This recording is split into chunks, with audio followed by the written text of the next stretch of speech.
ಇನ್ನು ಈ ವಿಚಾರವಾಗಿ ಈಶ್ವರ್ ಖಂಡ್ರೆ ಅವರು ಕೂಡ ಅರಣ್ಯ ಸಚಿವರು ಮಾತನಾಡಿದ್ದಾರೆ.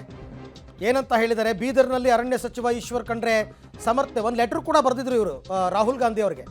ನಮ್ಮ ನಾಯಕ ರಾಹುಲ್ ಗಾಂಧಿ ಅವರ ಸಲಹೆಯ ಮೇರೆಗೆ ಸಿಎಂ ಸಿದ್ದರಾಮಯ್ಯ ಅನುಮೋದನೆಯ ಮೇರೆಗೆ ಪರಿಹಾರವನ್ನು ಘೋಷಣೆ ಮಾಡಲಾಗಿದೆ. ನಾವು ಸಾವಿನ ಮೇಲೆ ರಾಜಕೀಯ ಮಾಡೋರಲ್ಲ, ಇದನ್ನು ಅವ್ರು ಹೇಳಿದ್ದಾರೆ.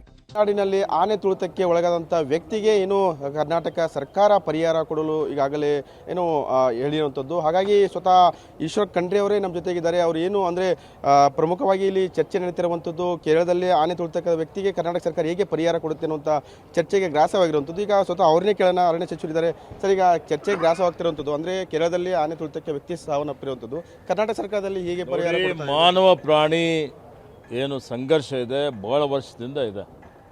ಹೀಗಾಗಿ ಇವತ್ತು ಪ್ರಾಣಿಗಳು ಅರಣ್ಯದಿಂದ ಹೊರಗಡೆ ಬಂದು ಆನೆ ತುಳಿತದಿಂದ, ಹುಲಿಯಿಂದ, ಚಿರತೆಯಿಂದ ಜೀವನ ಹಾನಿ ಆಗ್ತಾ ಇರ್ತಕ್ಕಂಥದ್ದು ನಾವು ನೋಡಿದ್ದೇವೆ. ನಮ್ಮ ಕರ್ನಾಟಕದ ಆನೆಗೆ ನಾವು ರೇಡಿಯೋ ಕಾಲರ್ ಹಾಕಿದ್ದೇವೆ. ಬಂಡೀಪುರದಿಂದ ಅದು ಕೇರಳಕ್ಕೆ ಹೋಗಿತ್ತು. ಆ ಸಂದರ್ಭದಲ್ಲಿ ಒಂದು ಸಾವಾಗಿದೆ.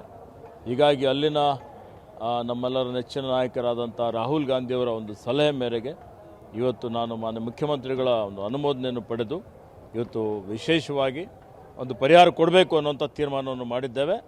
ಸಾವಾಗಿದೆ, ಸಾವಕ್ಕೆ ಪರಿಹಾರ ಕೊಡ್ತಾ ಇದ್ದೇವೆ. ಕರ್ನಾಟಕ ಸರ್ಕಾರಕ್ಕೂ ಆನೆಗೆ ಸಂಬಂಧ